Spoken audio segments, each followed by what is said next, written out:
আসসালামু আলাইকুম, সবাই কেমন আছেন? আশা করি ভালো আছেন। চলে আসলাম আরও একটা ভিডিও নিয়ে। আজকে মূলত কাতারের কাজ নিয়ে আরও একটা ভিডিও তৈরি করলাম, কাতারের কাজ সম্পর্কে। তো অনেকেই বলে কাতারে কাজের খুবই সমস্যা, কাজ পাওয়া যায় না। আমিও বলছি কাতারে কাজের খুবই সমস্যা, কাজ পাওয়া যায় না। আসলে কাজ কোনো হাতের মোয়া না যে চাইলেই কিনা খাওয়া যায় বা চাইলেই পাওয়া যায়। এই কাজ হয়েছে আপনার যোগ্যতা নিয়ে। আপনি কোনো একটা কাজে এক্সপার্ট, কোনো একটা কাজ করতে ভালো পারেন, সেইটা সম্পর্কে আপনি কাজ খুঁজতে থাকবেন, একদিন না একদিন কাজ পাইয়াই যাইবেন। এটার কোনো গ্যারান্টি নাই যে আপনি কাজ পাইবেন না। অবশ্যই পাইবেন কাজ, কিন্তু সময় লাগবে। কিন্তু তাহলে আমরা কেন বলি যে কাতারে কাজের সমস্যা, অনেক সমস্যা, কাতারে আসবেন না, কাতারে আসলে বড় ধরনের ধরা খাইবেন?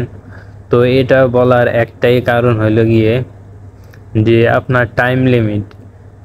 আপনি 5-6 লাখ টাকা খরচ করে আইবেন, বেশি করে এলাইছি, মানে 2-3 লাখ টাকা খরচ করে আইবেন কাতারে।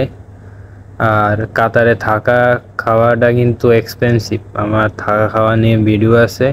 থাকা খাওয়াটা অবশ্যই এক্সপেন্সিভ, যেহেতু এখানে টাকার মূল দাম বেশি, তাহলে থাকা খাওয়ার দামও বেশি হবে।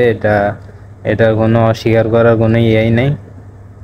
তো যেহেতু থাকা খাওয়ার এক্সপেন্সিভ একটা বিষয়, আর বছরে কিন্তু আইডি লাগানো লাগে। মানে আপনি যে কোম্পানি থাকেন, বেশিরভাগ কোম্পানি 3,000 করে নেয় আইডি লাগাইতে, আর অল্প কিছু কোম্পানি আছে 2500 টাকা নেয় আইডি লাগাইতে। তো বছর শেষে মানে 12 মাস পরে আপনার আইডি লাগানো লাগবে। থাকা খাওয়ার খরচ তো আছেই, কিন্তু এই সব খরচের মধ্য দিয়ে যদি আপনি 8-9 মাস লাগাইয়া ফেলান বা 1 বছর লাগাইয়া ফেলান কাজই পাইতে, তাহলে আপনার যে ঋণের বোঝাটা, সেটা কিন্তু অনেক বাড়িয়া যাবে। তো যেমন আপনি 3-4 লাখ টাকা খরচ করে আইছেন, ধরলাম 3 লাখ টাকা খরচ করে আইছেন কাতারে। তো 10 মাস কাইটা গেছে, ধরলাম 800 টাকা করে ধরলেও কিন্তু আপনার 10 মাসে অনেক বড় একটা অ্যামাউন্ট খরচ হইতে আছে, বাসা ভাড়া এবং খাওয়া নিয়ে। এরপরে আর কয়েক মাস পরে আবার আইডি চলে আসবে, আরও 3,000 রিয়াল, মানে বাংলাদেশি টাকায় 1 লাখ টাকা। তো দেখা যায় যে এরকম করতে করতে মানুষের ঋণের বোঝাটা, যেরকম 3 লাখ টাকা, আরও থাকা খাওয়া 2 লাখ টাকা, আবার বছরের একটা আইডি আরও 1 লাখ টাকা, ধরতে গেলে 6 লাখ টাকার মতো খরচ হয়ে যাইতেছে এখানে। তো আশা করি বুঝতে পারছেন যে কাজ পাওয়াটা বড় কথা না, কাজ থাকাটা বড় কথা না।